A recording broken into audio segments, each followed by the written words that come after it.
uh, respiration chapter, which was done before the Diwali break.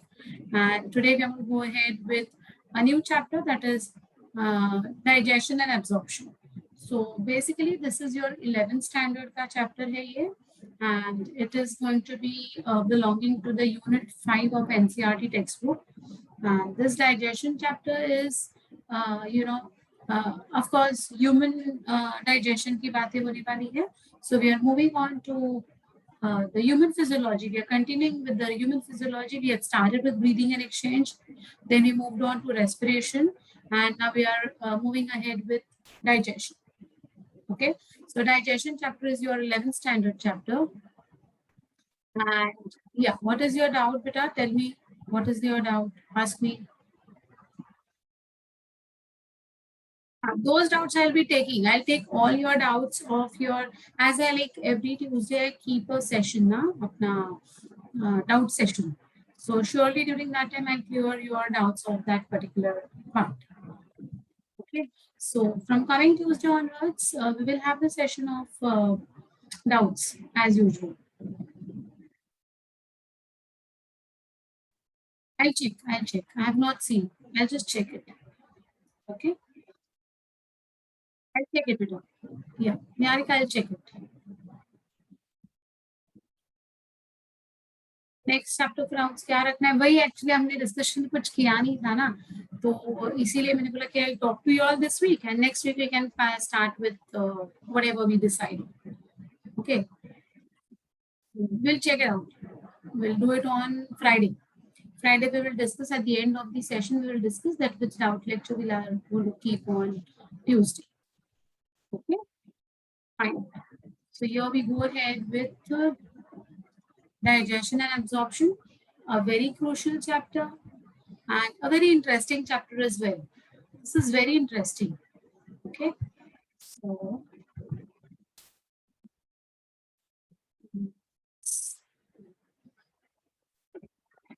we're talking about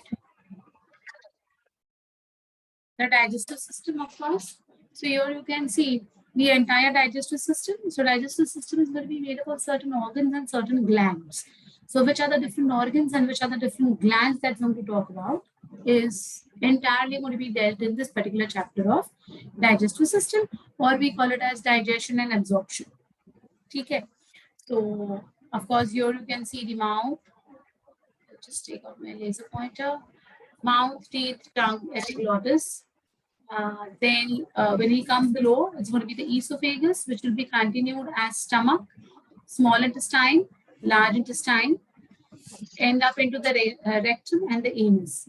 And the glands which are going to be associated are going to be, of course, the liver, you can see over here, the gallbladder, correct? Then we have got the pancreas. Here you can see the pancreas, okay? And there are, the appendix. Here you can see the appendix, which is vestigial in humans, of course.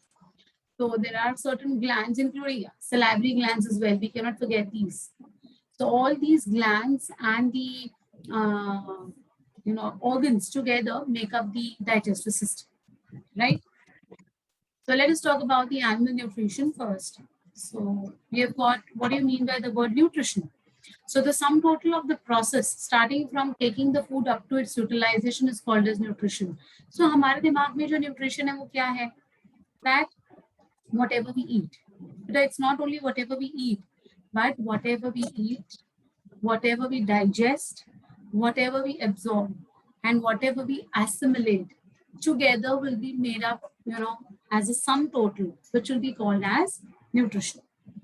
Okay, so depending upon the mode of nutrition, the organisms can be classified as autotrophs and heterotrophs.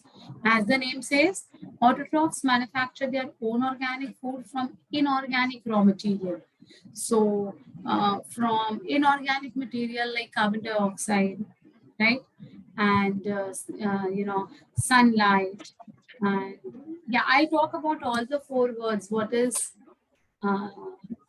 ingestion? What is digestion, what is absorption, and what is assimilation. Everything I'll be doing in detail with you all. Don't worry. Okay, all 4 ones. And the 5th one will be egation, that is throwing out of the undigested food. So the entire process will go ahead. Fine.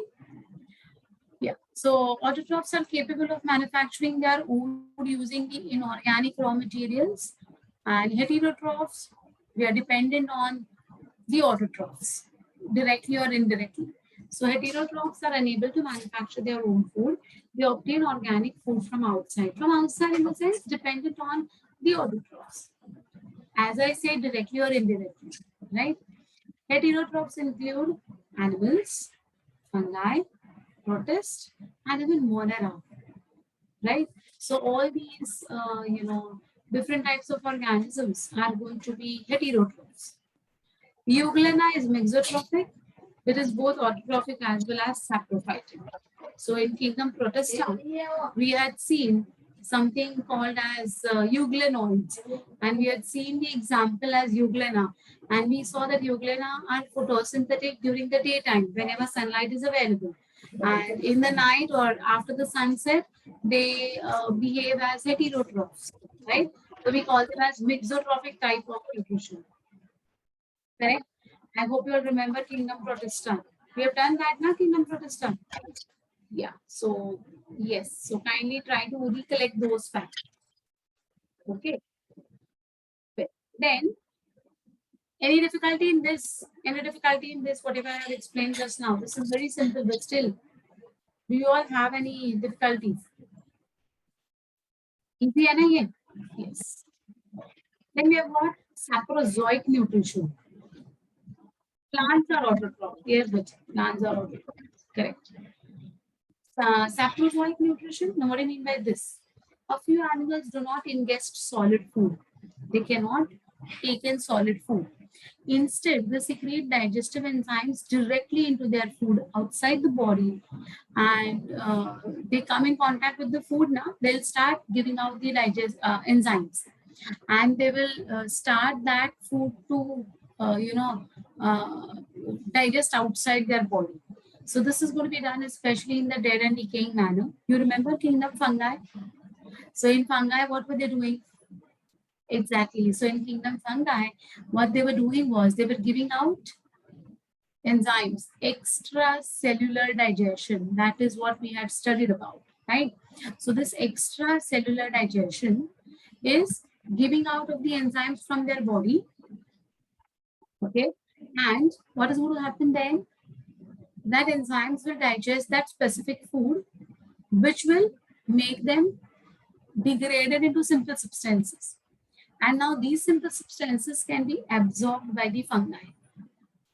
That was extracellular digestion.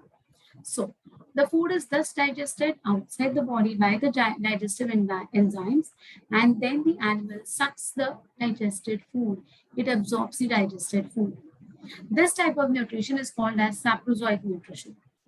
But as we know in fungi, even spiders and housefly does the same thing. Were you all aware of this? Spiders and houseflies. So इसीलिए अगर housefly बैठती है अपने food पे, so that food is not good for consumption, because that housefly already has given out the enzymes from her body. She has spilled those enzymes on that food, and the food has already started degrading because of those enzymes. And how do we consume it then? तो ये जो road side food मिलता है ना, बहुत ज्यादा मक्खियां बैठती है उसके ऊपर. Please do not consume it. It's really very bad for health. So initially what we used to think that this housefly would go and sit somewhere and with the same thing it come and sit on the food. इसलिए वो अच्छा नहीं है. हाँ, that is one of the things, of course. But the more dangerous thing is things are coming out of her body. Imagine the enzymes are being thrown out from her body. She's spitting on it literally, and it is contaminating that entire food with those enzymes. And how do we consume it? It's really pathetic, very unhealthy, right? So please बच्चा कहीं जाते हो इधर उधर तो वो road side food please avoid कर लेना, because रोड साइड फूड पे to avoid the houseflies is very much like difficult, and especially this problem is going to be aggravated during the rainy season. You might have experienced this during the rainy season. बहुत house flies होते हैं, right? So spiders and house flies are the ones who are going to, show this saprozoic type of nutrition. Second point, what is the second point? See, just the way the fungi are throwing out the enzymes from their body, same way even spiders and houseflies will also throw enzymes from their body. Okay, and these enzymes, when come in contact with the food material, they will digest it. For example, कुछ मिठाई बनाई है घर पे, अभी दिवाली है तो मिठाई दिमाग में आ रही है, क्या करें, सबके घर पे बना होगा ना, लड्डू, हाँ, शंकरपारा, है ना, करेक्ट. तो yeah, those enzymes decay these substances. Yes. So imagine हमने कुछ मीठा बनाया है. मीठा है मतलब carbohydrate है, sugar है, right? Now when this particular housefly will sit on the sugar, with that mithai, that time the housefly will give out or spit out, I would say rather, something called as carbohydrates. Now this carbohydrates will break down the carbohydrates, but not in the the way it is done intracellularly. Rather it will decay, it will rotten that particular, because वो पूरा respiration complete नहीं होगा उधर, है ना, तो पूरा digestion complete नहीं होगा उधर, तो partially digested food जो होता है ना, वो fermentation वाला एक feel देता है. So it is going to then start stinking, it is going to become very slimy, and it's definitely, if we consume that type of food, we'll have problem with diarrhea and food poisoning. So these enzymes are going to actually decay that food substance. Okay, so it's always like never to consume the food that is on which these houseflies are sitting, right? Got it? So they give out the enzymes, digestive enzymes from their body into the surrounding where they are sitting. Then that food will get digested. Then that digested food will be absorbed. Now वो जो गंदा है वो खुद absorb करते तो उनको कुछ नहीं होता है, but वो जो decaying वाला food हमने खाया तो we will fall sick for sure. Got it now? It is the nutrition for them. Yes, it is the only way of supplementing them with the right type of nutrition. But for us, it is not good, right? So this is a very important point. Okay, that is saprozoic. Now you understood now? Yes, my dear. Then we have got parasitic. Parasitic is simple. Parasites take liquid food material from the body of the host. This is called as parasitic nutrition. Example, Plasmodium, which is going to cause malaria, right? It takes in the blood. Blood लेता है वो, suck करता है, right?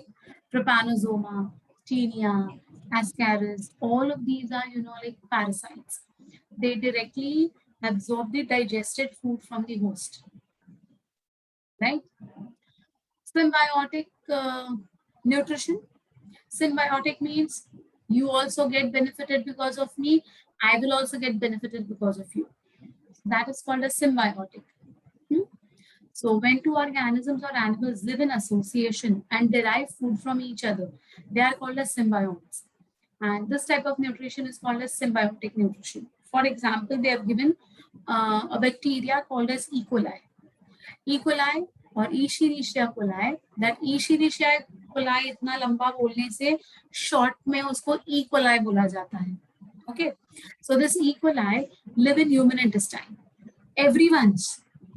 हर एक के intestine में E. coli is a normal bacteria to always being present over there. Without E. coli, problem हो जाएगा. Look at it. Why it is going to be there? See. So E. coli lives in the human intestine and synthesizes vitamin B12, which is used by man, while E. coli receives in return simpler food from the humans.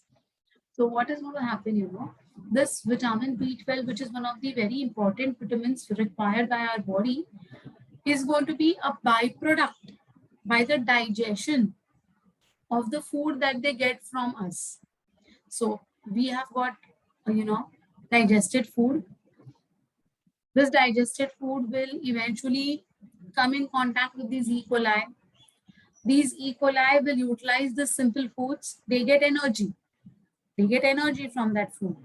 But in turn, they'll give a byproduct, which is going to be vitamin B12. And vitamin B12, I'm sure you know what is the role of vitamin B12. Ninth standard. Ninth standard याद है? Vitamins. Ninth standard के book में था ना पूरा vitamin का chart. Yes, Zui, very good, beta. Very good. Yes, of course. So vitamin B12 is a very crucial component of our system. It's going to be required for absorption of iron, yes, as well as, you know what? As well as what it is going to help in. Whenever there's going to be right amount of vitamin B12 formation and E. coli are going to be in right amount, the individual will never have problem with the digestive system. Okay, so it ensures complete digestion of the food. So this is a very important part. It's mutualism. E. coli is benefiting from us, we are benefiting from E. coli. So that is symbiotic nutrition. Okay, got it? Clear with this? No difficulty? So autotrophic, heterotrophic, saprozoic, and parasitic and symbiotic. All okay? Okay. Then we come to the digestive system in general. So the process by which complex food is converted into simplest food. No, we cannot generate B12 on our own. So that is the reason we have to take multivitamins then. So the process by which complex food is converted into simplest food with the help of digestive enzymes, that is hydrolytic enzymes. Hence, the process of digestion is a hydrolytic process. So in cell unit of life, we have, seen something called as, if you remember, lysozymes. याद है? Lysosomes तो याद है? Which are going to synthesize hydrolytic enzymes. Do you recollect that? Yes. So these, I had told you that time also. So these vesicles of the lysosome, or the primary lysosomes, to be very specific, if I say, would contain what? Enzymes, which are hydrolytic enzymes, right? So these hydrolytic enzymes will be taking part in the digestion process, and therefore this system is called as what? Hydrolytic process. Okay. What are the two types of digestion? Broad classification, there are two types, intracellular and extracellular. Intracellular, when the process of digestion occurs within the cell in the food vacuole. For example, protozoa, porifera, coelenterata, and free-living platyhelminthes. All of them have got food vacuoles in them. And in those food vacuoles, the digestion is going to occur. Okay. With the help of lysosomal enzymes, food particle is taken in through endocytosis. So I had explained what is endocytosis in detail with respect to phagocytosis and pinocytosis. Do you remember? I had told you all endocytosis is of two types. Phagocytosis is eating of the food particle. Pinocytosis is drinking of the liquid molecule. Yes. So phago and pino, in both, it is taking in of that material. So both will come under which particular group? Endo, right? Endocytosis. It forms a phagosome which fuses with the lysosome. So primary lysosome, secondary lysosome, you remember?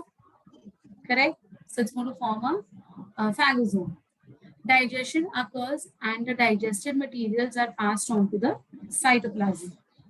The undigested materials are thrown out by exocytosis. So I hope you remember residual lysosome. The undigested material will be thrown out by exocytosis. Yaad hai? Residual lysosome. The primary lysosome, secondary lysosome, residual lysosome, and fourth was autophagy.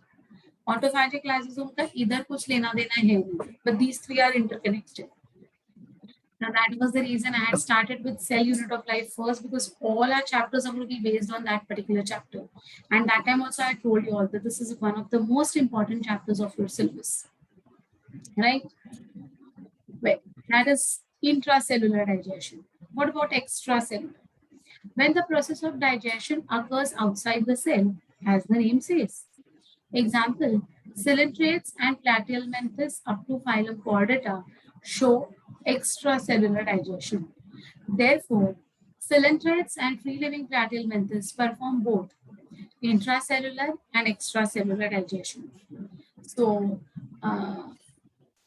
they are the ones who are going to be having the capacity of both. Intracellular also, because they are going to produce these lysosomes and phagosomes, and they are able to absorb the digested food from the host also. So they perform both the types of digestion. So basically two types, intracellular and extracellular. Okay. Then when we come to the digestive system of man, this is something that we are now associating ourselves with the process of digestion. See, digestion in vertebrates. So there are total, I'll talk about the animal kingdom now. When I'll teach you animal kingdom now, that time you will come to know that we have got, total invertebrates and vertebrates. Under invertebrates, there are 9 different classes. I'll talk about them. So in animal kingdom, I'll be talking about details about from platyhelminthes to chordates, whoever are there. Okay. That is there. That is a part of your animal kingdom chapter. But that's a simple chapter, very simple chapter. So digestion in vertebrates occurs in the digestive tract or alimentary canal. We call it as digestive tract or we call it as an alimentary canal. Okay. The various parts involved in the digestion can be broadly classified into 2 groups. Digestive tract or the alimentary canal, that will include the different organs, and digestive glands. Right? Not 9 different types of digestive system. There are no 9 different types. 9 different classes are there. Okay. So that is going to come ahead. That part will come later on about the animal kingdom. We don't have 9 different digestive systems. No. Okay. Only one digestive system that is present in man that we have to study. So 2 things we have to study in digestion of human beings. That is the organs associated with the digestive system and the glands associated with the digestive system. That's it. Fine. Yeah. So digestive tract or the alimentary canal is divided into the following parts: mouth and the buccopharyngeal cavity, esophagus, stomach, and intestine. But intestine is further classified into small intestine and large intestine. As you can see here, small intestine and large intestine. Small intestine is further having 3 parts: duodenum, jejunum, and ileum. And large intestine also has got 3 parts: cecum, colon, and rectum. Okay. So mouth, esophagus, stomach. एक के पीछे एक है ऐसे. Mouth, esophagus, stomach, small intestine, large intestine. Small intestine divided into duodenum, jejunum, ileum, which further makes up the large intestine, cecum, colon, rectum. Now, if you look logically na beta, तो ये एक ही tube है. It's one tube, which is going to be opening in the mouth. Mouth उसका opening है, उस tube का opening क्या है? Mouth. The tube extends to form the esophagus. It extends, becomes bulged to form J-shaped stomach. Again, it becomes narrow to form the duodenum. Duodenum के आगे का tube को हम कहेंगे जेजुनम. जेजुनम के आगे के ट्यूब को हम कहेंगे इलियम. इलियम के आगे वाले पार्ट को कहेंगे हम सीकम. उसके आगे वाला कोलोन, उसके आगे वाला रेक्टम, और उसके आगे एंड होता है as anus. So it's one tube, but that tube, though it's one tube, the diameter of that tube The composition of the tube means which different types of tissues would be present is going to be different in different areas of our alimentary canal. Okay, so it's going to be, like completely, like right from the mouth up till the anus. It's that one tube extension moving around in different ways, but its composition, its size, everything is going to alter with the functions. Function bhi alag alag. Okay, so in this chapter, first we will deal with what? These parts which are involved in the digestion. So first we will talk about the mouth, followed by esophagus, stomach, small intestine, large intestine. Then we will move over to the glands. Okay? You want me to show the diagram? Don't worry. Even that earlier diagram is also there. See, look over here. This is the mouth. This is the first pipe opening, extending to form the esophagus. Then it forms the stomach, right? See, look at this. Then it is going to form the duodenum. You can see this यहाँ से small intestine start हो गया, duodenum, right? Then it will move over here, jejunum, ileum. इधर, ये देखो. Can you see ileum? Okay. Then it will see यही है yellow color का tube ही है देखो. It has become cecum.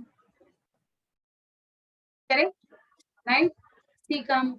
Then you can see this colon. Colon के तीन parts है. Ascending colon, transverse colon, and descending colon. Right? Then rectum and finally the anus.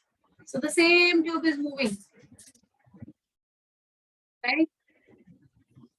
It will enter in the same way as seen.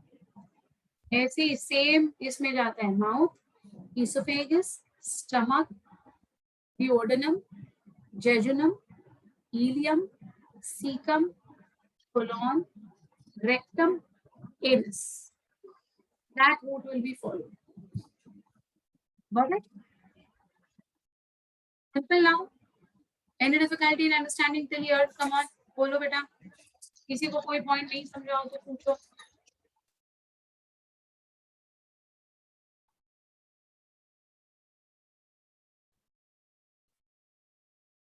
And you will come to know it is not the pipe. Not the pipe, my dear. Small intestine और large intestine में बहुत फर्क है बेटा. उसको हम और अच्छी तरह से डिटेल में पढ़ेंगे ना तो और क्लियर हो जाएगा. Okay, there's a lot of difference. First, we talk about mouth and the buccopharyngeal cavity. Mouth is a horizontal transverse slit-like aperture which is surrounded by upper and lower lip. Of course, slit है ना अपना mouth. It's a slit, right? It's transverse, correct? Surrounded by the upper lip and the lower lip. Okay, leading to something called as vestibule, buccal vestibule कहते हैं हम उसको. Buccal vestibule is a peripheral part which is present between the gums and the cheeks where the food is stored temporarily for some time. अरे food क्यों? Even if you, again sorry, I'm so sorry, Diwali है तो मेरे दिमाग में यही दिवाली अब तक घूम रहा है. तो अगर पूरा बेसन का लड्डू तुमने एक साथ माउथ में डाला तो वो कहाँ स्टोर होता है सबसे पहले? That is the buccal vestibule. समझा? दाल भर के पूरा लड्डू एक साथ खाते हो तो where will it go and get stored till you don't crush it? That entire cavity is called as buccal vestibule. Vestibule का मतलब होता है cavity. राइट नहीं तो मैं पानी का एक्चुअली एग्जांपल देने वाली थी कि तुम अगर एक घूंट पानी पी लेते हो तो your cheeks glow up. So that entire cavity will be called as buccal vestibule. But laddu is better, right? तो मीठी बातें होती रहेंगी, दिवाली चल रही है तो. So that is going to be the buccal vestibule. Okay. Oral cavity, it is inner and central part which is surrounded by the upper and the lower jaw. तो ये upper jaw और ये lower jaw पीछे की side, back side. Okay, wherein you cannot store the food, you need to gulp it down. It slides down. The food will slide down. That particular area will be called as the oral cavity. ठीक है? Upper jaw is fixed. Lower jaw is movable. Thank God, because the lower jaw is movable, we are capable of eating food, we are capable of talking. ये अगर fix होता था तो क्या होता था? No movements, right? The roof of the oral cavity will be called as the palate. Upper.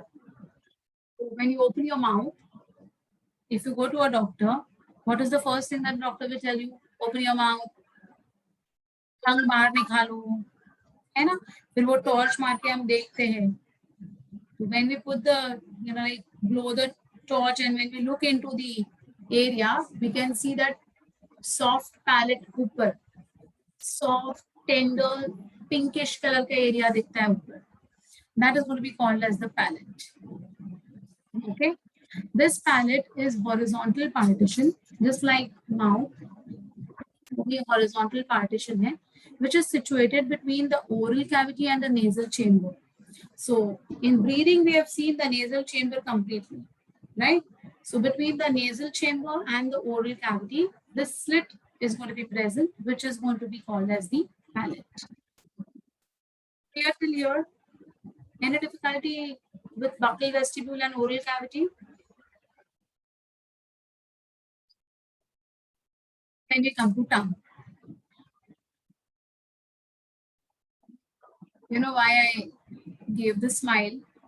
Tongue बोलने के बाद समझेगा बाद में.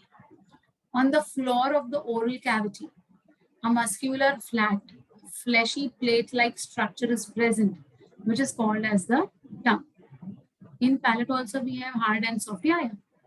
Hard palate is अपने teeth के पीछे वाला, and soft palate is पीछे वाला, right? Yes. So the anterior part of the tongue is free, right? While the posterior part of the tongue is connected to hyoid bone. So यहाँ पर एक U-shaped bone होता है अपना, अंदर से उस hyoid bone को tongue attached होती है. Okay. The surface of the tongue is connected to the floor of the buccal cavity through a very flexible membrane or ligamentous fold called as frenulum. So when you put your tongue up, तुम तुम्हारा टंग ऊपर लेके जाओ, ऊपर touch करोगे तो hard palate लगेगा आपको. Take it on to the ऊपर का side, you will see the hard palate. And नीचे देखोगे तुम तो you will see a very thin fibrous membrane type of a thing बिल्कुल सेंटर में. That is frenulum. Fine, all of you okay with that? So ये तो ठीक है, ये तो टंग मतलब उसका अटैचमेंट किधर है, क्या है, how does it look, and all is been given. But look at this diagram, beta. In this diagram, they have given centers. So we have got receptors on the tongue. We have got receptors on the tongue for a particular taste. So whenever we eat any sweets, मतलब sweets देखो वापस दिवाली और sweet क्या करो. But when you have an ice cream, कैसे खाते हो तुम आइसक्रीम को? ऐसे स्पून लेके सीधा गले में डालते हो क्या? How do you eat it? Exactly. So you lick it with the tip of your tongue, right? Yes. So why do you lick it? Sweets को ऐसे पहले टिप ऑफ द टंग पे लेके चक्के फिर क्यों खाते हैं? बिकॉज वहां पर स्वीट का जो टेस्ट है उसके रिसेप्टर्स इधर है, टिप ऑफ द टंग पे. Okay fine. So when you lick anything ना to taste it, any sweet thing, specially ice creams है, चॉकलेट है ना, you bring it always to the tip. Try it out. Because the receptors are over here. Taste buds. Yeah, they are called as taste buds. Correct, beta? Bilkul correct. Well, then salty food का जो एहसास होता है हमें कि we are eating something salty is the receptors are present on the sideways. Here you can see this is for salty area. Correct? Try eating pickle. आचार खाओ, आचार, लोणचं. आप टिप पे डालते हो उसको लेकिन वो ऑटोमेटिकली स्लाइड होता है देखो साइड में for taste. And you will never put it over here. You will put it little bit at the back side. And it will go to the right and the left side. You will get the taste of the pickle. Right? Sour taste. नींबू खट्टा कुछ भी खाते हो तो कान के नीचे की तरफ इधर एकदम से पेन होता है. कभी आपने किया है ऐसा? Have you all felt that? Huh? If you have not felt, I'll tell you what to do. Take one lemon, cut it into half. एक को इधर रखना, दूसरे को इधर रखना और दोनों को साथ में स्क्वीज करो. You will enjoy it.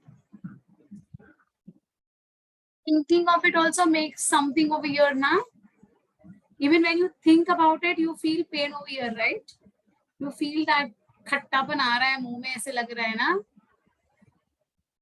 But that's good. I mean, I love all these things. So I love sweets also. I love salty food. I love sour food. I even love bitter food for that matter. Okay. So बहुत अच्छा लगता है मुझे नींबू को half cut करने का, एक को इधर रखने का, एक को इधर रखने का और साथ में स्क्वीज करने का. Because why we put it over here? Because ये sourness का टेस्ट हमें sideways में आएगा. Okay, fine. Bitter. Bitter is towards the back side of our tongue. तो आप जब खाते हो ना, yes, but you're right, Kinjal, that we don't understand the taste of the lemon if we just, you know, ऐसे उसको tip of the tongue से अगर चखोगे तो you will not be able to, get it if it is good or not. But side में डालोगे तो तुरंत पता चलेगा. Correct, my dear. Bitter taste. When you eat करेला का सब्जी, in the mouth you won't feel that bitterness. But when you gulp it down, खाना खाने के बाद आधे घंटे तक वो bitterness रहता है अपने टंग के पीछे के साइड पे. और if you have taken any pills, कोई दवा लेते हो, कोई pills लेते हो, और अगर वो मुंह में पिघल जाता है, तो उसका जो bitterness है ना will be felt maximum at the back side of the tongue because that is the receptors for bitterness. So sweet, salty, sour, and bitter. This is the placement. Spicy food, very good. Yes, beta. Darshanika, thank you for this question. Seriously, I was supposed to, talk about it, but it was going out of my mind. Very good. She's asking me that what happens if we eat spicy food? Because there is no receptor present for spicy food. Can you see any receptor, any taste bud present for the spicy food?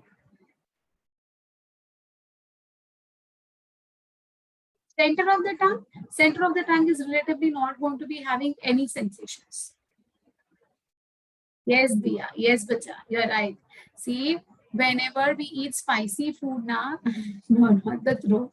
Whenever we eat spicy food, all these receptors, all these taste buds get uniformly irritated. And their irritation is the feeling of spiciness. Okay, so sweet receptors, salty receptors, sour receptors, bitter receptors all get irritated at the same time. जलन होती है, जलन. साथ में सब receptors एक साथ जलने लगते हैं. That is called as irritation. So irritation of the taste buds gives us the feeling of spiciness. So there is no center for spiciness on our tongue. But we love spicy food, right? I too love spicy food. I mean, जितना मुझे मीठा पसंद है उतना ही मुझे spicy भी पसंद है. I don't like that mixture. Some people eat that mix, ना तीखा मीठा वाला mix वाला feeling. I don't like that somehow. फिर वो चाट आइटम पानी पूरी होने दो, सेव पूरी होने दो, भेल होने दो, मैं प्योर तीखा खाऊंगा. वो उसमें वो मीठा का कंटामिनेशन नहीं अच्छा लगता है मुझे. Buttery taste is nothing. It is salty. Butter is salty. You eat unsalted butter, you won't feel only that you're eating anything. That is the salty taste. Okay. Medium should not be in the vocabulary of Pani Puri. I agree, beta. I actually agree. Because Pani Puri has to be, like, at least for me, only spicy. Only and only spicy, वो भी double spicy. ज़्यादा वो मिर्ची डाल के फिर ही मजा आता है. Right? Hot and spicy food actually all alarms go off. We jump for water, na? I don't know whether you all are aware of this or not. In Borivali now, there is one, I won't say a shop. It's like, thela hai chota. So those who stay in Borivali would be knowing it, of course. Um, it's, what is its name? Sriji. Its name is Sriji. He has got that, yes. He has got that different variations of pani puri and whatnot things. So he has got one special dish, which is he warns you before, like if you order that, na, he warns you that ये सबसे तीखी वाली चीज है पूरे मुंबई में, तो आप सोच लो कि आप खा सकोगे या नहीं खा सकोगे. And he warns you and he gives you. That's really very spicy. It's really most spiciest because it has been made from some of the spiciest chilies of the world. So I forgot the name actually. But what is that name? What is the name of that dish? Mexican fusky. Yes, it's called as Mexican fusky, and he gives you with cheese and all those. Then it is possible that all the other taste buds become sensitive or slowly distract. No. It's time being. It's temporarily you will be experiencing that. It comes to normal. Exactly in Borivali, it's in Painagar, near that Gokul Hotel.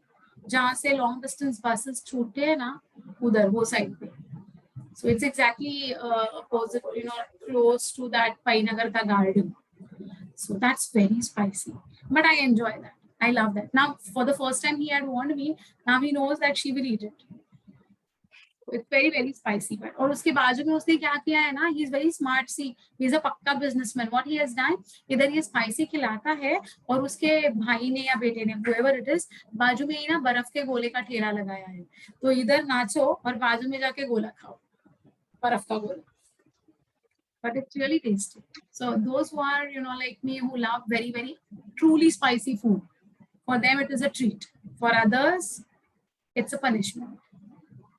Anyway, so that is about the spicy food, beta, that all your taste buds are going to get irritated simultaneously. Okay. So that's about the tongue. It's called as umami or uvula. That is going to be there. It's going to be a part of the tongue, which is at the back side. Okay, it's at the back side, hanging side. Then we come to teeth. So tongue se hum aate hain teeth mein. Part of your oral cavity, buccal cavity. Teeth are ectomesodermal in origin. So we have done the chapter of reproduction in humans, human reproduction. We have done. You remember? So in that you remember ectodermal is animal and mesodermal is dentine. Correct? We have done that. So that is why they say that teeth is ectomesodermal in origin. Okay. Major portion of the teeth arises from dermis. Part of the tooth present outside the gums is derived from ectoderm or epidermis, that is your enamel part. In human, teeth of upper jaws are attached to the maxilla bone. So upper jaw ke jo attachment hoti hai, it is with the maxilla, singular, maxillae, plural. While the teeth of the lower jaw are attached to the mandible bone. So maxillae and mandible. Okay, that is the attachment of the teeth to the bones. Remember, upper kiske saath hai and lower kiske saath hai. Don't forget this. Look at the structure of the teeth. These are the three parts of the tooth: crown, neck, and root. Here you can very well see. Now today we'll understand what is root canal. Right? So let us understand them. Crown, it is the outer part of the teeth exposed to the outside of the gums. So when you open your mouth and see your mouth in the mirror, whatever teeth you can see is going to be actually the crown of the teeth. You can never see your entire teeth. You can only see the crown. तो जब आप wide smile देते हो तो जो तुम्हारे teeth दिखते हैं ना बेटा, वो क्राउन ऑफ द टीथ दिखता है, which is protruding outside the gums. Gums से बाहर निकल आते हैं. Correct? Neck is the middle part of the tooth which is embedded inside the gum. So you can see that, a part will be present in the gums. Tooth का crown ऊपर है, उसके नीचे वाला जो पार्ट है, it is going to be present inside the gums, that will be called as the neck. And root, it is the part of the tooth that is inserted inside the socket of the jawbone. So maxillae and mandible के जो bones है, उसके अंदर जो part होता है teeth का, that is going to be called as the root. So crown, which is visible, correct? Neck, which is embedded inside the gum, and the root, which will be present in the socket of the jaw bones, are the three parts of your teeth. Okay, so look at this diagram, beta. ये जो part है ना, enamel, white color का, can you see this? This is the part which is going to be above the gums. Can you see? तो इसको हम crown कहेंगे, gum के ऊपर वाला part. ये gum के अंदर इतना सा ही part है. You can see the neck. Okay, and this is the root. From the jawbone का depression देखो, this is the depression of the jawbone. So this is going to be the root, which is going to be present in the depression of the jawbone. Here you can see enamel forms the outermost covering, which is ectodermal in origin. You can see this line wala grayish part, not gray, of white creamish part. That is going to be the dentine, right? And inside the dentine lies the pulp cavity. You can see the pulp. Okay. In the pulp, you can see this root canal. Can you see this word root canal? Okay. Then here you can see in the dentine and this socket of the bone, you can see a brown color ka layer which is called as the cement. Okay, this is going to be called as the cement. And here you can see the blue lines, yellow lines, red lines. You can see them. These are your nerves and the blood vessels. So these are the nerves and the blood vessels. Okay, and this is going to be, of course, the jawbone. Understood how the teeth are going to be actually present as a whole up till your jawbones. Correct. Now, if you see, these nerves and blood vessels is the part which is shown in red color because of the supply of blood. So your continuously blood supply is required. And when the doctor says root canal karna padega, root canal ki zarurat hai. So what do they mean actually? You can see this root canal, यहाँ पर this area, यहाँ पर blood supply हो रहा है. Here there are nerves also. So that gives a sensation of pain because there are nerves. Okay. So if this has got infected, if microbes have come and settled over here and it has started decaying and destroying this pulp area, then the doctors need to clean this entire root ka canal. Right? So how can the germs reach over here? Maybe there is a gap over here. Maybe the animal has eroded off. Maybe the dentine and animal say hole banakar, kuch to cavity banakar they have entered inside. So, you know, like whenever there is going to be infection, nothing will happen. Animal ko kuch nahi hota hai, dentine ko kuch nahi hota hai. Whatever is going to happen is going to be for the pulp cavity. So this pulp cavity containing the root canal, okay, needs to be cleaned every time when we go for a root canal ka treatment. Okay, so that is very important that you should know that what is root canal actually. Okay, yeah, while tooth extraction we are not able to see the nerves. I'm not getting you. Nerves, you cannot remove the nerves, na, they will be chopped off. Unko cut kiya jayega. Okay, only the tooth will be extracted. You can actually see the tooth, but this connections jo hai na, they will be chopped off. इसको हम chop off करते हैं. And therefore teeth निकालने के बाद bleeding होता है कि नहीं? It bleeds now. Why does it bleed? Because we are chopping off the nerves and blood vessels, and that is the reason it needs to be numbed.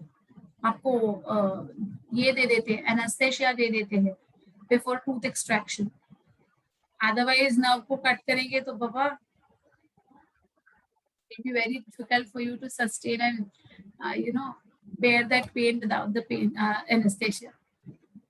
And even bad, maybe they give you painkillers for a couple of days to keep that thing numb. Correct? They are going to जहाँ से वो एक whole हुआ है ना, वहां से वो फाइन solution insert करते हैं. They tell you to gargle, and it is completely clean, washed within. It's a painful thing, of course. It's also, root canal is also a painful thing. Little bit, but at least you can save your tooth. You can save your tooth. You not extract it. उसका life बढ़ा सकते हो. But it is painful, of course. तो जब तक अच्छे हैं, उनको अच्छा रखो बेटा. Okay? Why not? You can. Definitely you can. It can be cut. Okay? They are going to seal it. उनको seal कर देते. They'll seal it off. They'll not keep it open. Dentist job is also a very important thing, बाकी सब pain चलेगा, लेकिन toothache is very bad. All other aches can be, like chalo chalta hai, you take something and you get better within a day or two. But toothache, oh my god, it's so worst. Not to eat more chocolates, not exactly chocolate, you can eat anything, but you need to wash your mouth every time after eating. You need to clean your mouth every time. Gargle very nicely. Brush your teeth in such a way that no one will go and form cavities in your teeth. But continuously washing mouth, gargling, then no problem. You can eat anything and everything. But eating chocolates and going to bed is the root cause to make root canal happen. Okay. Because whatever microbes are already there in our mouth now, unko to ready-made food mil gaya na, they'll start then eating away the remnants of the chocolates in your teeth, and they'll start boring your teeth and entering into the pulp cavity. So before going to bed, best thing. So this is how the teeth are going to look like. Okay. The crown part of the tooth is made up of a very hard substance, which is called as the enamel. It is the hardest material of animal kingdom. Imagine, it's the hardest material of animal kingdom. Enamel. Dentine surrounds a cavity called as pulp cavity. This cavity contains soft connective tissue, blood capillaries, nerve fibers. Pulp cavity is necessary for the nutrition and survival of the teeth because it's going to be supplied with fresh blood. At the base of the pulp cavity, an aperture is present. Through this aperture, blood capillaries, nerve fibers enter the teeth. So this has been now enlarged to make you all understand it better. See, this gray part is going to be the enamel. This is the dentine. Okay. Here you can see pulp chamber with blood vessels and nerves. Now here it's very clear. This is the cementum. That is the cement, as I said. This is the jawbone. Crown, neck and root. And this is the area from where the base of the root, the base of the teeth, where these blood capillaries are going to be entering into the pulp cavity.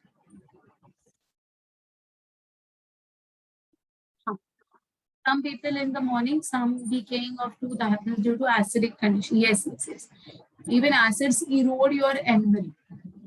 Okay, acids are going to be the ones which will erode your enamel.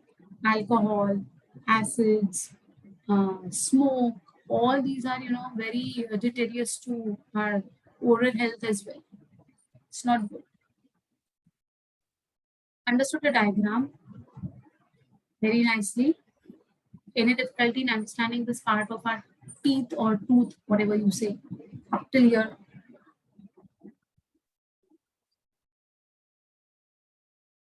That's what I said. You eat anything and everything. You have to gargle after eating. No one is stopping you from eating anything. You can eat anything and everything, but oral health is equally important. Okay, gargle every time you eat anything.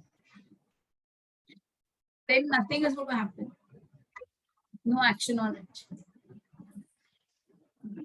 Then, yeah. Now we come to something which is, frequent questions are asked on this part. That is types of teeth.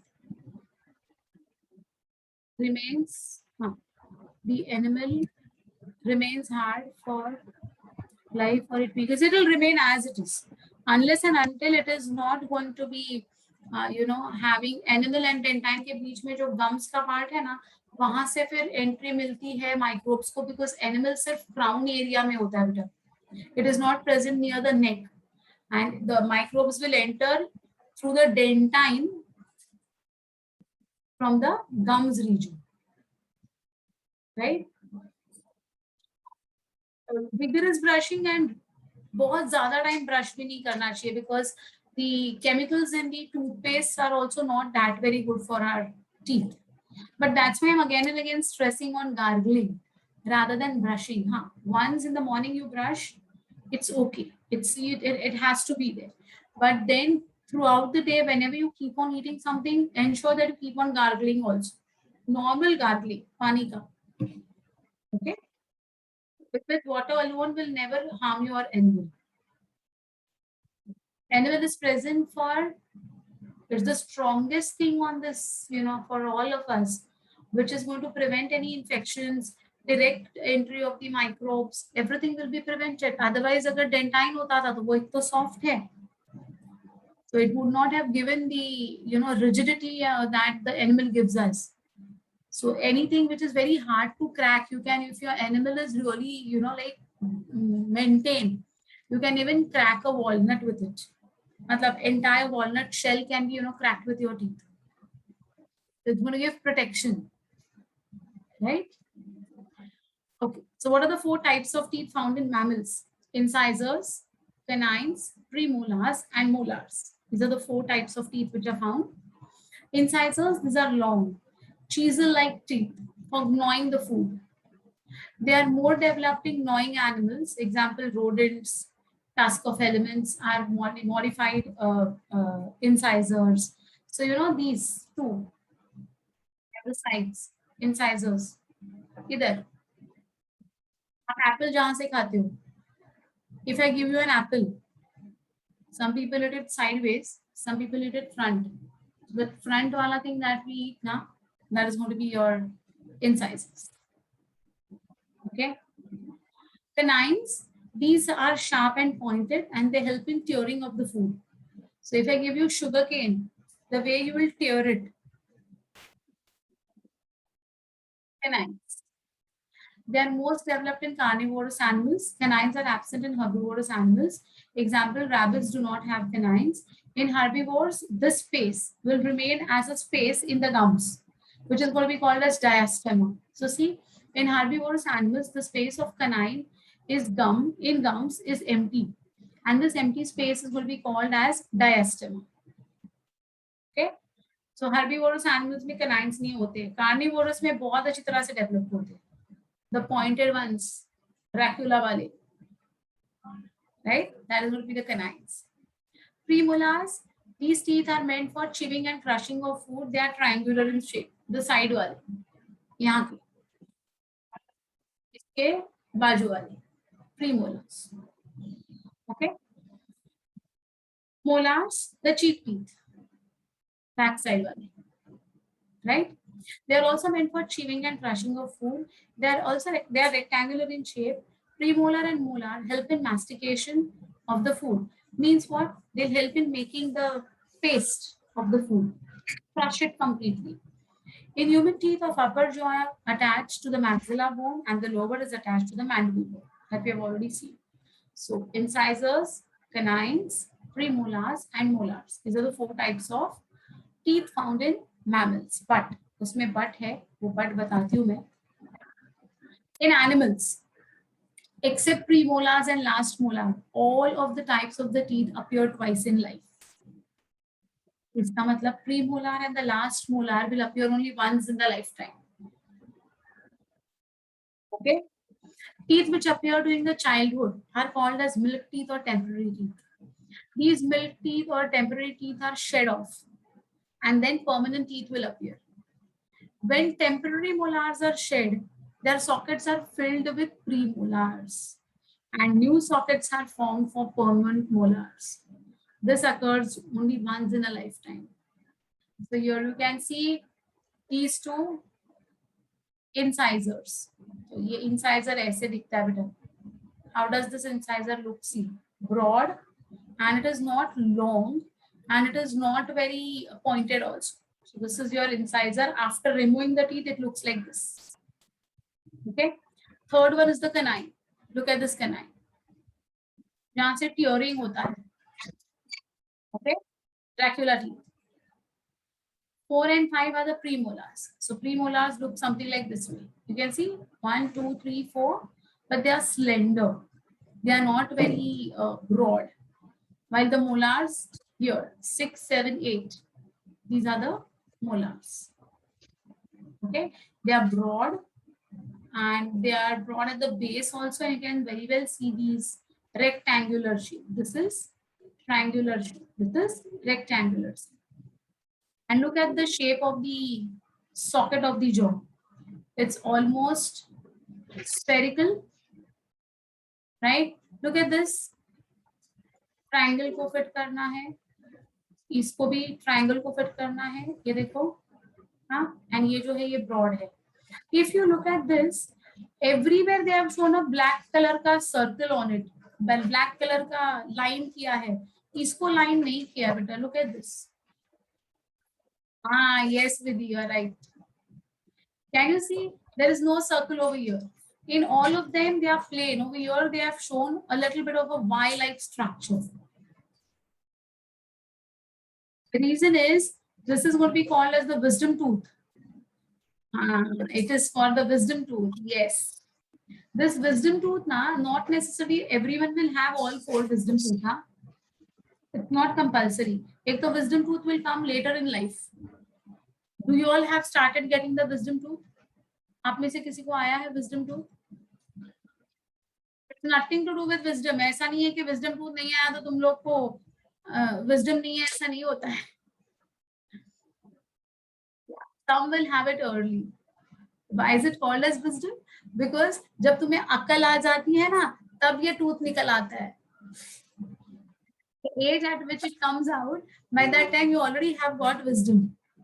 The other teeth, when they appear, you don't have that wisdom at all. Well, are very small kids. Okay, and it's not a rule that always it has to be all 4 has to be present. Sometimes some will get 2, some will get 3, and some will get 4 also.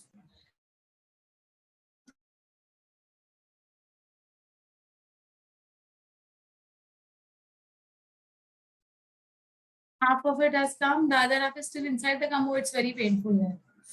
I know the pain of that wisdom tooth, Baba. I have experienced it very badly. Anyways, so that is the reason, because it's not always a feature seen in each and every one of us. They have not circled this, and it comes later in life. Okay. Otherwise, you can see a black color ka outline for each and every one. Molar occurs only once. So why last sentence says temporary molar? Temporary molar means those who are going to be molars, premolars will appear only once. Okay, molars will be replaced by the premolars. So the temporary molars will be shed off. That space will be filled up by the premolars. And when they will be filled up by the premolars, at the same time, there will be new socket formation for the new molars to appear. Okay, fine. Clear about it? Look at the diagram. Look at the shape.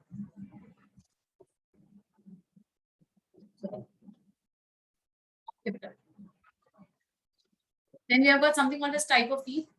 Now these scientific words are important. Monophyodont, the teeth which appear only once in life. Example, premolar and the last molar. Wisdom tooth, Marathi में हम उसको अक्कल दाढ़ बोलते हैं. अक्कल दाढ़. अक्कल आने के बाद जो निकल आता है वो अक्कल दाढ़ होता है. Right? English we call it as wisdom tooth. So it's going to appear only once in life. So we call them as monophyodont. Diphyodont, the teeth which appear twice in life. Incisors, canines, molars. Except the last. Polyphyodont, the teeth which appear more than twice in life. In fish and amphibians, They shed off their teeth and get it back. They are polyfied. Thecodont, the teeth which are present in bony socket of the jaw. We have got thecodont type of tooth. Bony socket के अंदर teeth are embedded. Neurodont, the teeth which are present on the lateral side of the jawbone. Example, reptiles. So they are pleurodont. Acrodont, the teeth which are present on the terminal part of the jawbone. Fish and amphibian. And we all are heterodonts also. Human being is diphodont, ecodont, and heterodont. Why hetero? Hetero means different types of dentines. Means what? When the teeth are of different types. So we have got 4 different types. Incisors, canines, premolars, molars. So we are heterodontic based on the function and structure. Example, we all mammals. Okay, got it? So these names are, scientific terms are important. Look at the dental formula. A child has got, ये I होना चाहिए, ये 1 लिखा गया है. It is I for incisors. I 2 by 2, C 1 by 1, PM 0 by 0, M 2 by 2, that is equal to 5 by 5 into 2, that is 10 by 10, that is 20. कैसे? I'll explain. See, incisors 2 by 2 means 2 on the left side, 2 on the right side. Okay, got it? 1 by 1. Premolars in child 0. Children do not have premolars. Molars 2 by 2. So 2 plus 1 3 plus 2 5. So 5 in the lower jaw, 5 in the left side, 5 in the right side. Correct? That makes up how much? Multiplied by 2. So 10. So 10 in the lower jaw, 10 in the upper jaw. So total number of teeth present in the child is 20. Got it? 17 years old, your age. Incisors 2 by 2. Canines 1 by 1. Premolars develop हो चुके हैं आपके 2 by 2. Molars 2 by 2. अब तक बहुत सारे बच्चों को तुम लोग के एज के विजडम टूथ नहीं आया है, so it is not going to be counted. Okay, so that is 2 plus 2 4 plus 1 5 plus 2 7. So 7 plus 7 14. 14 in the lower, 14 in the upper, 28. Okay, an adult. Incisors 2 by 2, canines 1 by 1, premolar 2 by 2, molar 3 by 3. Assuming all 3 molars are present over here, all 3 over here. So 6 by 6. Correct? Total 3, 3, 3, 3. Correct? So 3 plus 2, 5 plus 1, 6 plus 2, 8. 8 on the left, 8 on the right, 8 on the left, 8 on the right, 16 by 16, that makes up 32. We will understand how to calculate the dental formula. So for children, it's going to be what? 20. 17-year-old, 28.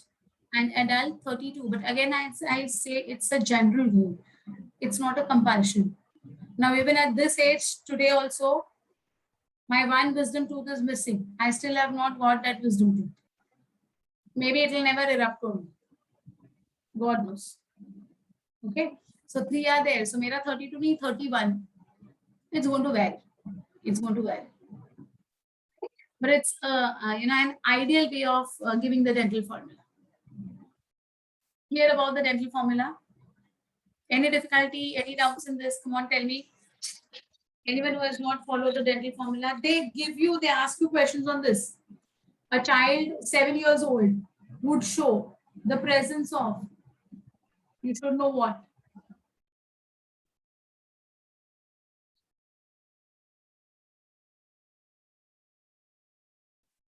Okay. Here they have said, see, 2 incisors, 1 canine, 2 premolars and 3 molars.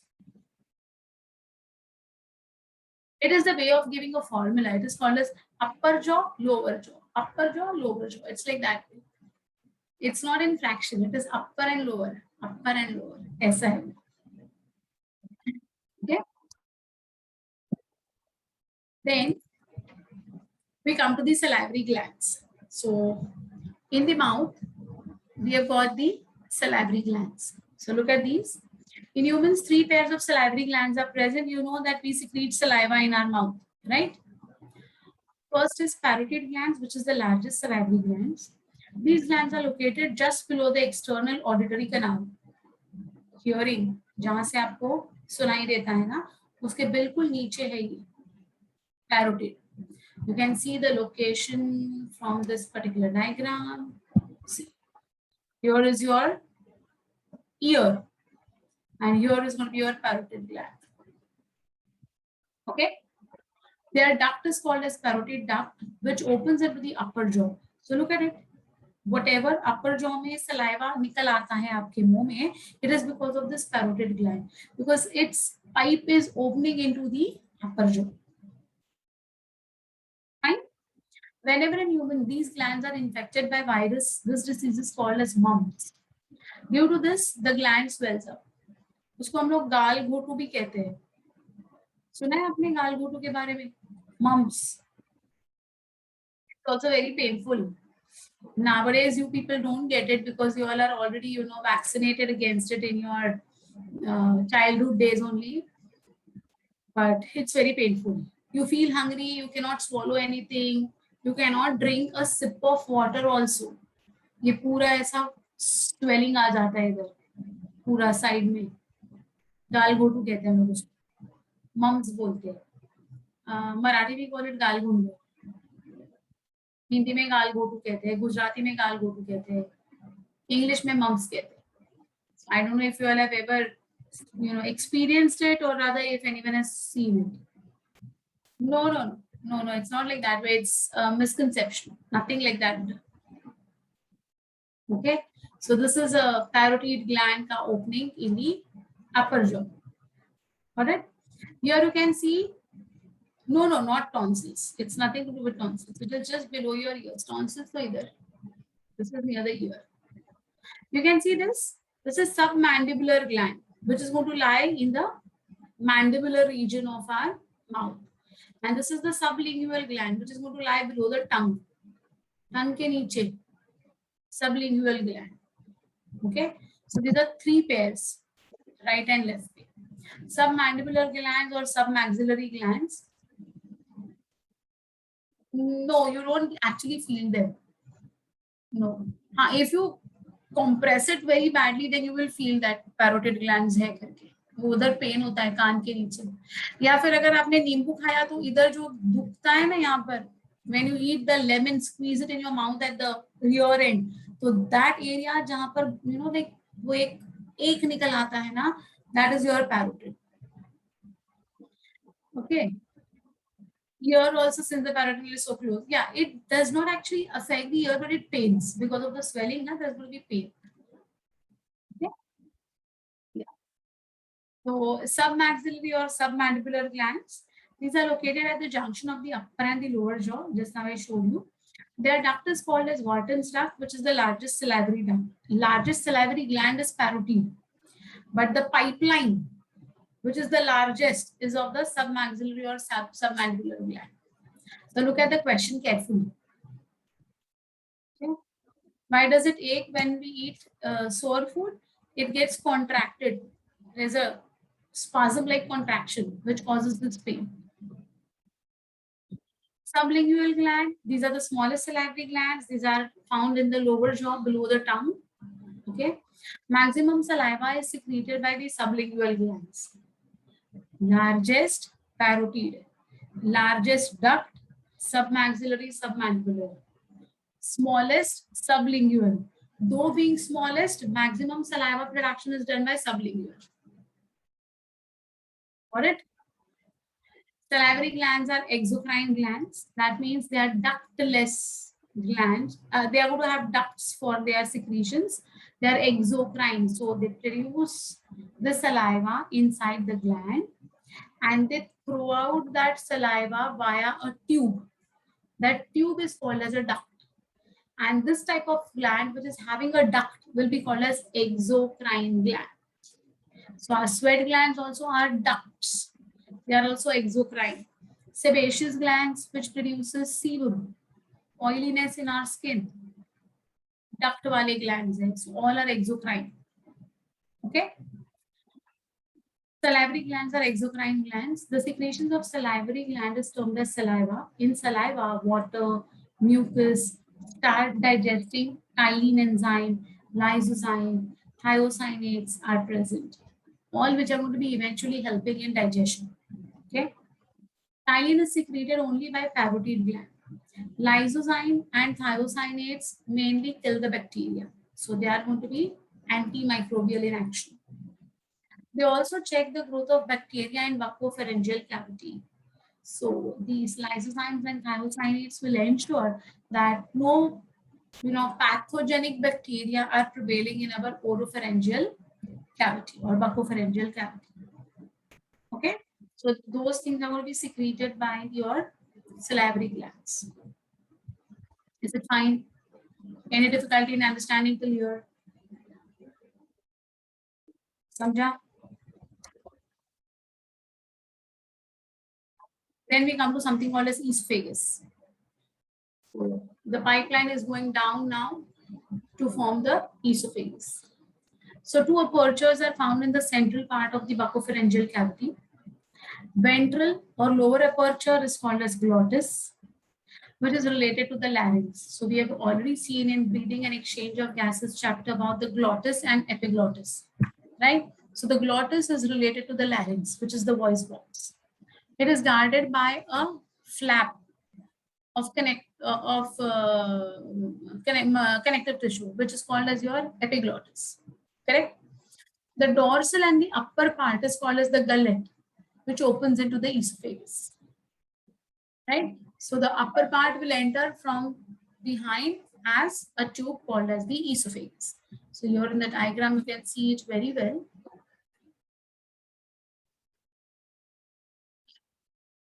Here you can see this is the nasal cavity. This is the hard palate. This is the tongue. Okay. Here you can see the epiglottis. Correct? You can see this. This is going to be the voice box, larynx. This is the trachea. And look over here. This from the mouth, this is going to be the extension, which is going down as esophagus. Okay. So trachea के पीछे से जाता है अपना esophagus. Got it? So this is your nasopharynx area. This is your oropharynx area. And this is your hypopharynx area. So whatever we eat will come here into the esophagus. And whatever we breathe will go over here from the larynx to the trachea. Right? And therefore here there is going to be this flap that is going to be your epiglottis. Agreed? Remember this diagram? So that is going to be the laryngopharynx. Same. Hypo means below the larynx. So it's laryngopharynx. Same beta. Correct. Okay. Now, esophagus is a simple uniform tube which runs downwards and pierces the diaphragm and finally opens into the stomach. So actually it is going to poke the diaphragm and come out. Okay. The diaphragm को ऐसे चीर के उसको फाड़ के literally ऐसे अंदर stomach बन जाता है फिर उसका. So it's going to pierce the diaphragm. आगे diagram है. Longitudinal folds are found on the inner surface of the esophagus. In its lumen, digestive glands are absent. So esophagus will not have a single digestive gland. Nothing, no digestion is going to take place in the esophagus. Esophagus is just going to act like a canal for passing the food down to reach the stomach. So there is no digestion. Okay. Only mucus glands are present here. That too, these mucus will help in easy passage of the food down the esophagus. So it's going to give a smoothness, lubrication to the food that is going inside. But no glands are present. Voluntary muscles are found on the upper 2/3 part of the esophagus, while involuntary muscles are found in the lower 1/3 part of the esophagus. So, you know, partially if something enters our food pipe, esophagus, and we want to remove it, you can practically cough out and remove it because voluntary muscles hai. But if it slips down the lower 1/3 portion, you can't do it. You can't help with it. It's gone. It's gone. You know, some small children and all, they sometimes gulp down money का coins. 5 रुपया 1 रुपया खा लेते हैं लोग, छोटे बच्चे, पता है आपको? Small plastic piece, right? If it's there up till here, upper 2/3 portion में, पीछे मार के उनको थोड़ा hit करके you can remove it. But if it has gone down, involuntary part में चला गया, then there is no option but it is going to reach the stomach. Okay. So upper 2/3 voluntary, lower 1/3 involuntary. Clear? That is what I was talking about. See, this is the this is about the cartilages that we had seen, the trachea, the major two bronchi, and left and right. Right? Now look at this. This is esophagus. Upper part of esophagus. UES is upper part of esophagus. Okay?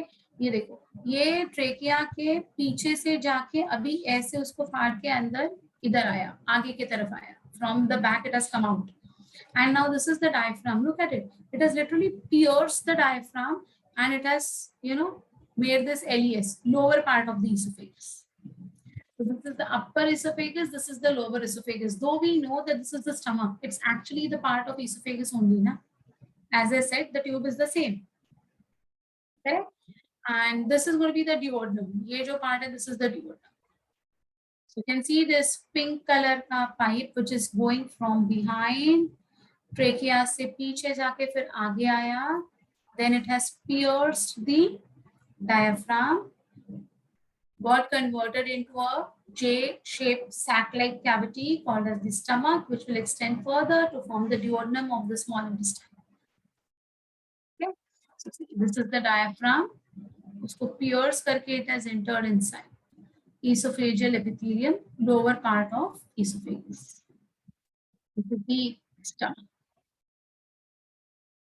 This is the lining of the esophagus, what it is made up of: adventitia, externa, submucosa, mucosa, and the lumen. So this will be taught to you all later on. I'll talk about it in detail in histology. Then we come to the stomach. It is situated on the left side of the abdominal cavity. You know, this is on the left side of the abdominal cavity, left part we have. It is the widest part of the alimentary canal. It is a bag-like muscular structure, J-shaped in empty condition. Most important, in empty condition. When you fill it up, the J shape is lost. Okay. A muscular sphincter called as gastroesophageal sphincter regulates the opening of the esophagus into the stomach. So sphincters are what? They are coverings, they are valves. So when the stomach is full and still you eat something, it will not allow that food to enter into the stomach. The gastroesophageal sphincter will remain closed. जब तक पेट में जगह नहीं हो जाती है ना, तब तक वो तुम्हारे esophagus में ही अटका पड़ेगा फूड. और फिर वो एसिडिटी, फिर अनईजीनेस, वॉमिटिंग वाला सेंसेशन, ये सब कुछ आता है. Because the capacity of your stomach is full. Now it cannot take anything more. But still you are उसको ठूस के भरा है तुम लोग ने. हाँ, तो क्या करेगा ये गैस्ट्रोएसोफेजियल स्फिंक्टर? बंद रखेगा, बोलेगा नहीं जाने का अंदर स्टमक के अंदर. Stomach is already overloaded. Wait. Okay, so it is going to prevent the food from entering into the stomach. It will keep it lodged inside the esophagus only. Okay, ऊपर वाला ऊपर esophagus and lower part वाला lower. Yeah, exactly. The sphincter is present over here, better. This region, the connector region of the esophagus with the stomach. तो यहाँ पर वो spinsters हैं, which will prevent their entry, not allow them to enter inside. Fine. Then the stomach located in the upper left portion of the abdominal cavity has three major parts. A cardiac portion, this is called as cardia or cardiac portion, into which esophagus opens. A fundic portion, ये ऊपर वाला part जो है, it is called as the fundic or the fundus. Everywhere sphincters are present whenever control is required. There are many sphincters present in our body. Cardiac sphincter is for heart, nothing to do with stomach. Sphincters are valves. Sphincters are knobs, which when open will allow the flow, which when closed will stop the flow. Okay. This is the fundic region or the fundus as we call it. A cardiac portion which opens into, which is the esophagus opens, fundic region, and the pyloric part, which opens into the first part of the small intestine. So here you can see this pyloric part. Let's say this pylorus, which opens into the duodenum. Duodenum is the first part of small intestine. Got it? Look at the muscles, beta. Very important for stomach. To understand the stomach, these muscles are very, very important. Longitudinal muscles, which run longitudinal. Circular muscles. Okay. Can you see this oblique muscles? Idea? Oblique muscle layer. Okay. So please remember, we have got longitudinal muscle, circular muscle, and oblique muscles. Oblique muscles are only and only going to be found in the stomach region of the alimentary canal. Nowhere else you will find the oblique muscles. और कहीं पर भी नहीं है oblique. Remember this. Okay. So have you seen a mixie? Mixie देखा है आपने? घर पे मिक्सी होता है ना, मिक्सर ग्राइंडर, राइट? उसको कैसे 3 ब्लेड्स होते हैं generally. It has got 3 blades. If you have seen 3 blade वाला, so it's going to crush the food material. चटनी बनाते हैं ना, you add coconut, you add coriander, नमक डाल के चटनी बनाते हो कि नहीं? So it forms a fine paste because of that 3 blades.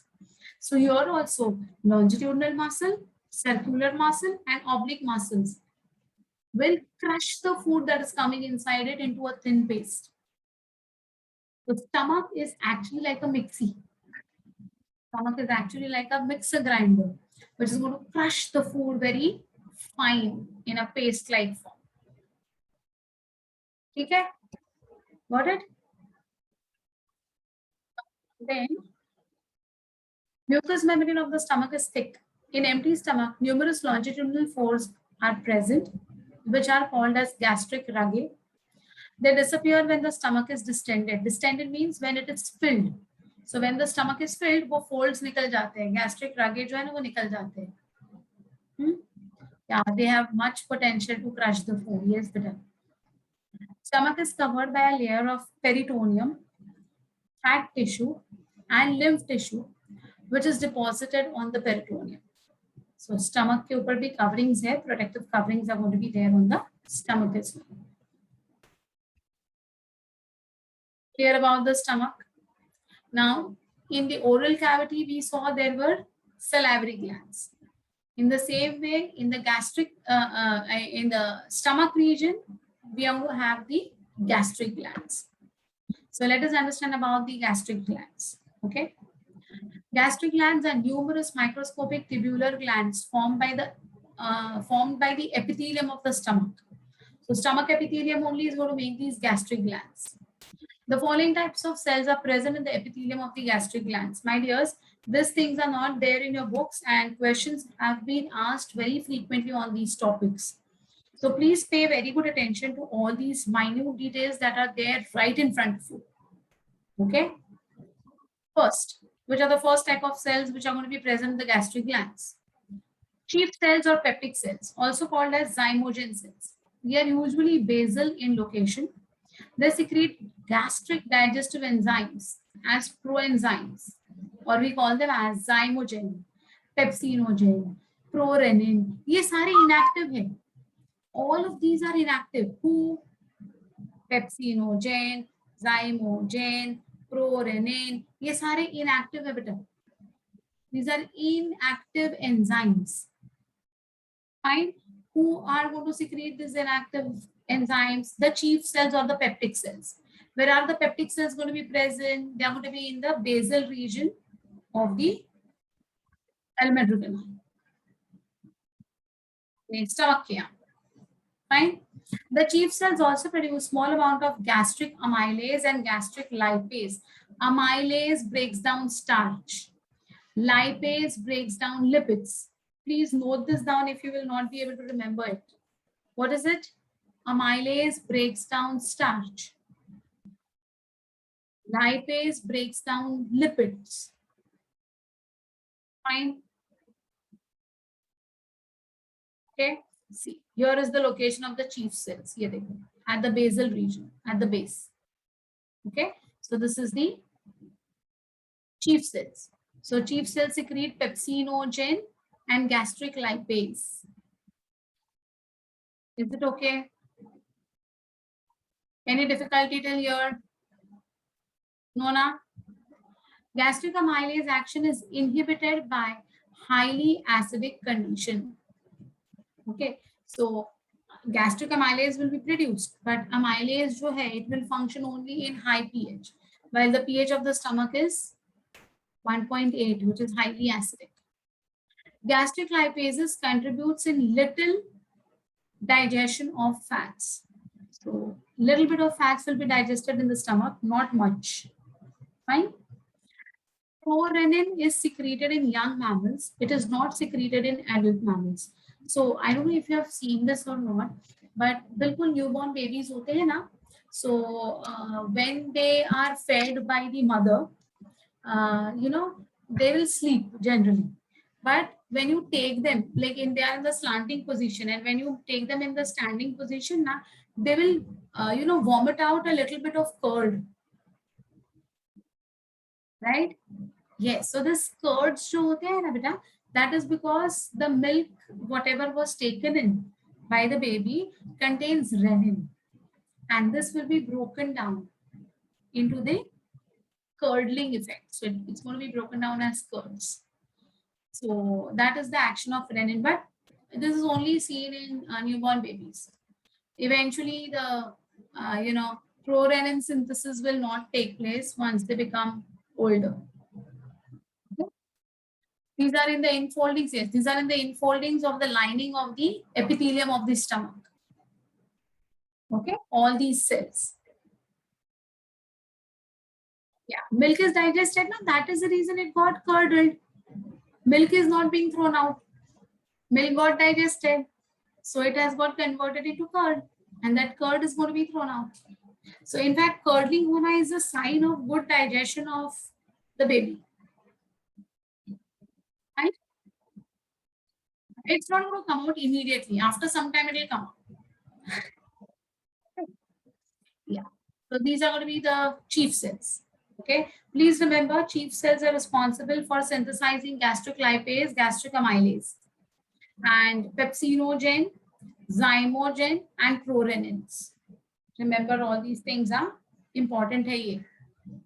फिर questions आएंगे, फिर तुम लोग बोलेगे ये हमें पता नहीं था.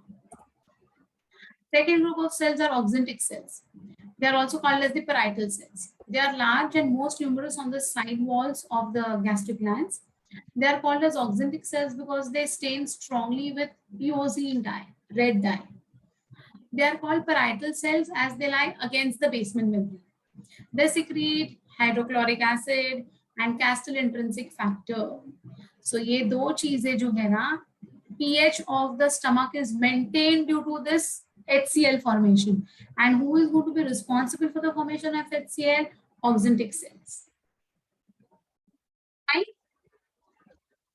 Mucus cells, goblet cells, they are present throughout the surface of the epithelium and they secrete mucus continuously. The epithelium of the gastric glands are also has also the following two parts. अब ये जो mucus secretion है ना, अगर mucus secretion कम हुआ या नहीं हुआ, then that person will feel acidic because of the mucous membrane. the HCl cannot come directly in contact with the epithelial cells of the stomach and esophagus. So mucus synthesis नहीं हुआ ना बेटा, तो फिर वो acidic जलने वाला feeling आता है अंदर से, you feel burning sensation and all. That is because the mucus cells are not, you know, efficiently producing the mucus, which should normally be producing. Okay. So the mucus cells are also going to be of two different, you know, parts में है cells. See, the epithelium of the gastric gland also has the following two parts of the cells: Argenthaphin cells and gastrin cells. Argenthaphin cells के बारे में कहीं पर भी mention नहीं है. Please listen to this. Argenthaphin cells are going to produce three important chemicals called as serotonin, somatostatin, and histamine. Serotonin is a vasoconstrictor and stimulates the smooth muscles. So what happens is, this is a hormone basically, serotonin, which is a vasoconstrictor, means blood vessels को constrict करेगा. Okay, so the lumen of the blood vessel will get contracted. So it constricts the blood vessels, and therefore it stimulates the smooth muscles to undergo peristalsis. So the peristaltic movement which is seen in our stomach, okay, is because of the action of the smooth muscles. But smooth muscles को ये action करने के लिए कौन काम में आता है? The serotonin, which is produced by the Argenthaphin cells. Okay.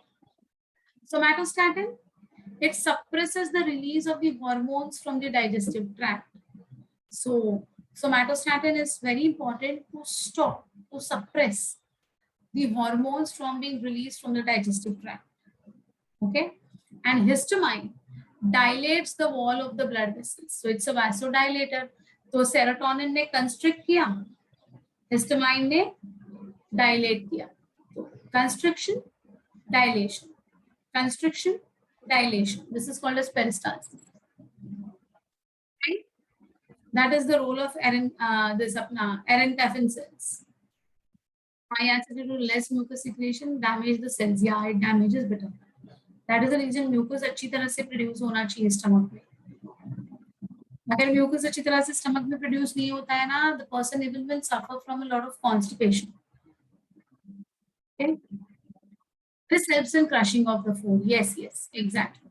This will help in crushing of the food. This peristaltic action of the food. Correct. Gastrin cells are also called as G cells. They are present in the pyloric region and they secrete and store certain hormones. Okay, that is going to be the gastrin hormone. Gastrin stimulates the gastric glands to release gastric juice. So in this way, the gastric juice is also going to be produced in large amount. Okay. What are the reasons for depletion? Eating too spicy food. I should not say this, but yes, that's one of the major reasons. Smoking, drinking, regular medicines for no reason, and eating at odd timings. If you don't eat regularly at proper intervals, and midnight पे लोग कभी-कभी मतलब 12 बजे 2 बजे कभी भी उठ के खाते रहते हैं and all. So irregular eating habits. All these are, the causes of destroying the mucus cells.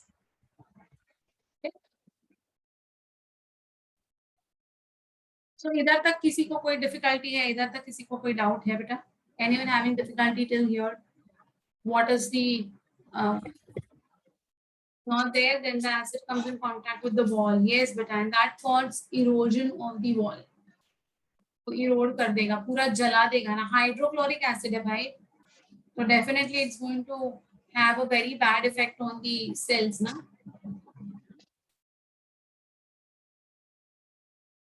So to prevent these things to happen, drink a lot of water. If you drink a lot of water, mucus cells will always be healthy. Dropping runny nose causes nausea, feeling such cause of this. Yes, but any medicines. Many medicines have got the side effects. Understood up till here, na bacha? Any doubt for understanding till stomach?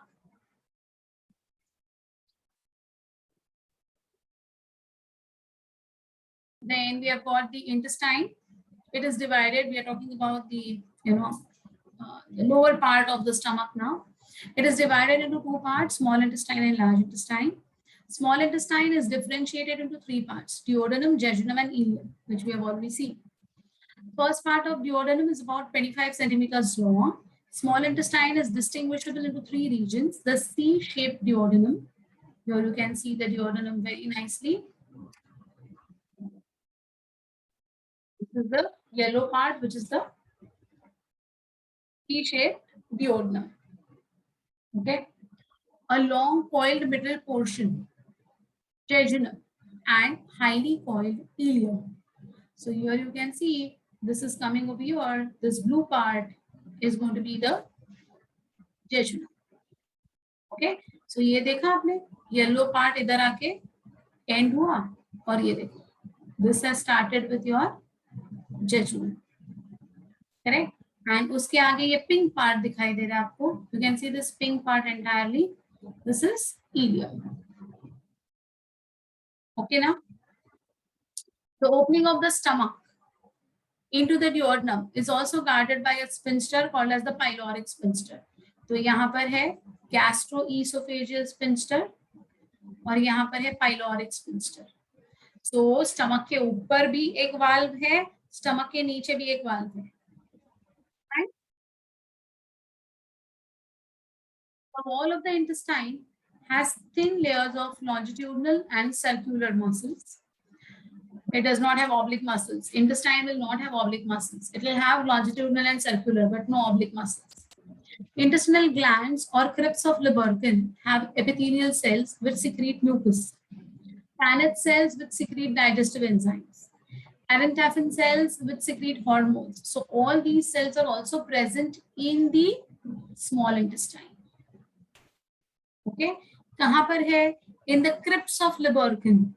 That is nothing but the folded portion of the epithelial lining. Intestinal glands present होते हैं. In duodenum, Brunner's glands are also present which secrete mucus. So see, even in the stomach mucus secretion is there. Even in the small intestine mucus secretion is there. Okay. Diffused patches of lymphoid tissue are present throughout the intestine and are aggregated in the ileum to form Peyer's patches. So ये lymphoid tissue के patches है in the ileum, which is called as Peyer's patches. See, you can see this patches over here. बीच में ऐसे dark pink color के patches उन्होंने दिखाए हैं. See, right? Those are the Peyer's patches. They are your lymphoid system के aggregations. Understood about the small intestine? Simple है, small intestine. Crypts of Lubberkin are the convolutions के बीच में जो gaps है ना, उसको हम crypts कहते हैं. And it was found out by the scientist called as Lubberkin. So it's called as crypts of Lubberkin. Duodenum, jejunum and ileum का सीधा description है. 2.5 centimeters long, 2.4 meters long, about 4 centimeters wide, about 3.6 meters long. Here you can see about 3.5 centimeters wide. So who is the longest? 9 meter का jejunum है and 3.6 meter का ileum है and only 2.5 centimeter का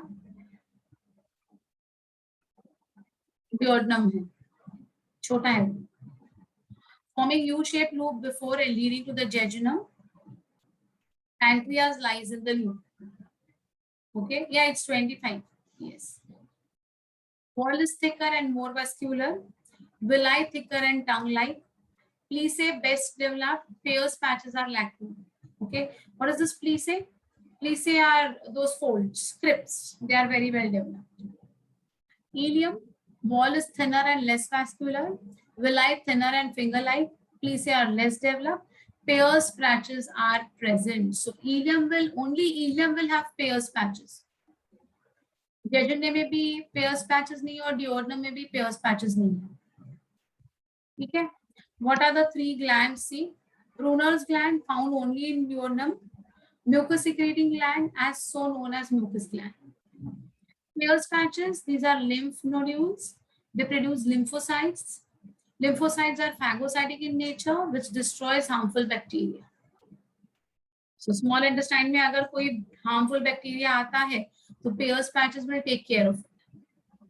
Crypts of Lubberkin, known as intestinal glands, found in duodenum and ileum only, not in jejunum. Secrete succus entericus, that is intestinal juice, formed by folding of lamina propria. Lamina propria is a part of your anatomical internal structure of the alimentary canal. Okay. Yes, those are WBCs. Yes, but lymphocytes. Yes, those are WBCs. Agree. Understood small intestine perfectly. Any difficulty in any of these?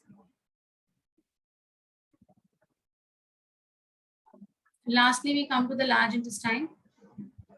So, ileum opens into the large intestine. It is 1.5 meters long, consists of 3 parts: cecum, colon, and rectum, which we have already seen. Cecum is a blind sac. Blind sac का मतलब होता है open at one end, close at the other. Just like a test tube. How a test tube is there? Closed at one end, open at one end. Okay, so that is called as a blind sac.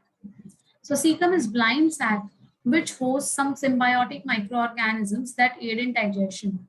You know it is E. coli, right? A blind pouch of cecum is the vermiform appendix. So in the diagram you can see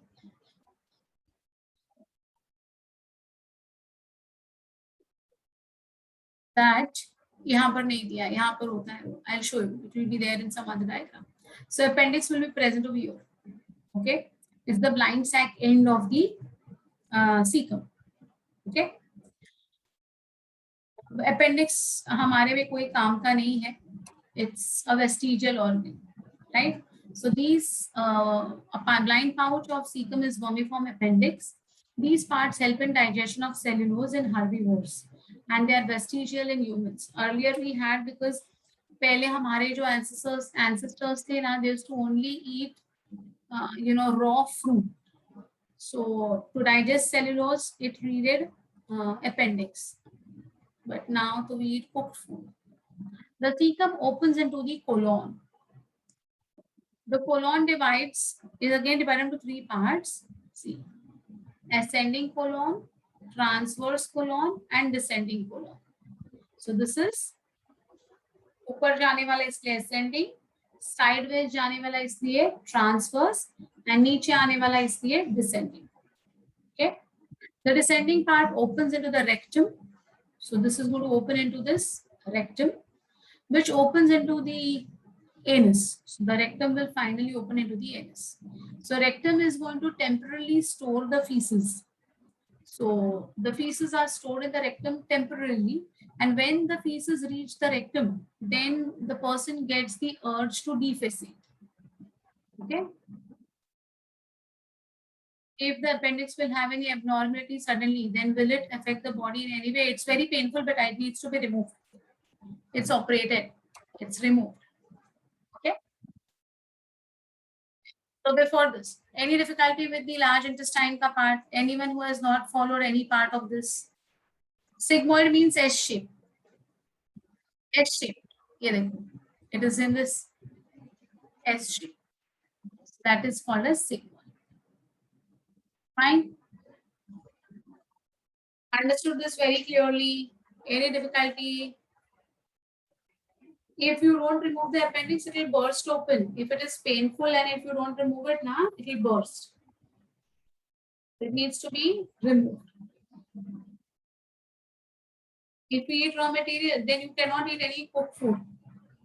You only have to survive throughout life on the raw food, which is impossible for us, right? Down the line, we eat at least some type of cooked food. We can't switch, very difficult to switch. Okay. It's very difficulty up till here, my dears. Have you all understood very perfectly about the organs associated with the alimentary canal? Mayana. So we have completed the mouth, the buccopharyngeal cavity, the oral cavity, the esophagus, the stomach, small intestine का duodenum, jejunum, ileum, large intestine का colon, cecum, colon and rectum. Okay, still developing in our case. Yes, they are developing. They are developing. Okay, so they are regularly going to be a part of our system. छोटा सा होता है, उसका कुछ काम नहीं होता है, बट है तो है अभी, है ना? What is your doubt? Villi? Villi are fine hair-like projections which are going to improve the surface area for absorption. Okay. And what is next? Please say, as I said, they are moon-shaped, crescent-shaped folds of the mucous membrane found in the duodenum and ileum. They are also going to help in, this thing, absorption of or storage of the juices. That's with your entire organs of the digestive system. With 2 glands we have completed, the the salivary glands and the gastric glands. So in the next class, we'll go ahead with the histology of the alimentary canal. So internally, how alimentary canal looks like is what we have to talk about in the coming lecture. Okay, got it? Sure. It's almost 5:30. So I'll wind up for today. And next class, we can go ahead with the continuation of this chapter. Bye-bye. Bye-bye. See you all later.